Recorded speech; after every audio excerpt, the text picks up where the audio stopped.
Exactly a week later, 27th of August, it's my 36th birthday. Jill hosts a family dinner. Somehow, I manage to attend. It is 10 past 10 when Jill drops me off. As I walk along the top floor balcony, I almost miss it. In the shadows, propped up against my door, is a small box around 10.5 centimetres square and 3 centimetres high, wrapped in orange tan paper with an orange tan ribbon. No card. I pick up the box. I know what this is. I open the lid to make sure they're all there. The top layer is full, and when I put my hand flat, they slide around a little. My fingers trace the embossing. Number rods in colour. For Cuisenaire Mathematics. It is a complete set of vintage rods, identical to the ones I threw away. It's only now, holding them like this, that I realise how much I've missed them. A second-hand child's game. My eyes fill with tears. There's no one on the landing. I peer over the railing. There's a figure down below, looking up at me. For a moment, I stare at him. Seamus Joseph O'Reilly. Hi. Grace Lisa Vandenberg. Happy 36th birthday. I'd like to grip the railing, but I can't let go of the box. I can't see your face from way down here. To tell you how wonderful you look, I'd have to come up. No, go away. I told you to piss off 15 weeks, 6 days and 16.5 hours ago. Or I could stay here, he says, and we could do the balcony scene from Romeo and Juliet. I watch him take every step. 44. He arrives on the landing. He takes 7 steps towards me. I came around a few times, and I've rung. Only 23 times, I say, quitter. I hope they're right, he says. They're perfect. Thank you, Seamus. It was very thoughtful of you. He brings one hand to his face and rubs his chin. So, to clarify, you're grateful? I beg your pardon? I said, are you grateful for the rods?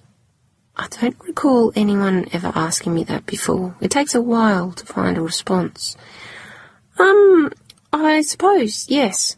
So, you know what gratitude feels like? Yes.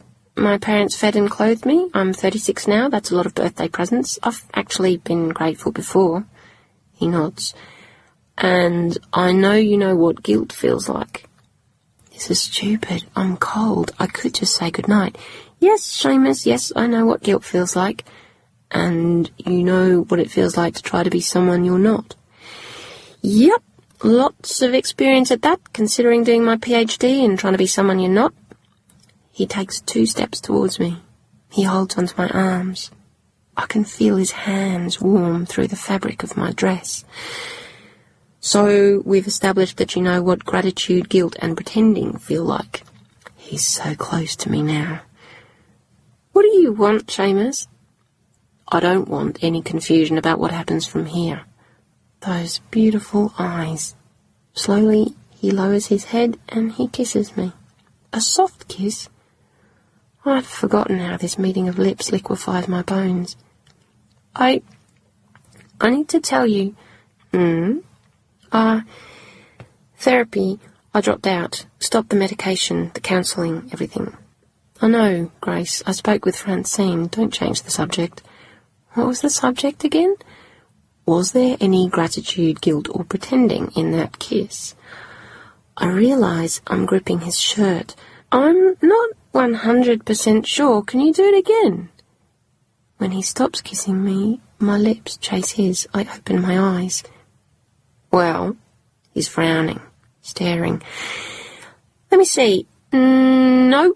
No gratitude, no guilt, no pretending. No more lies, Grace. It wasn't a lie. It was meant to be a lie, but I can't talk about it. I can't think about it. I can't even remember what I was doing, you know? That's the worst part. The thing I was doing that was so important that I didn't close the door. I don't even know what that was.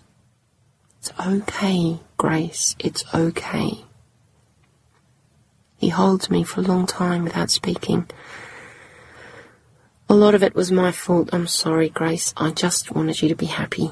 He's warm. I can feel his heart beating. Everything is fine, I say. Good. Great. Well, good night, Grace.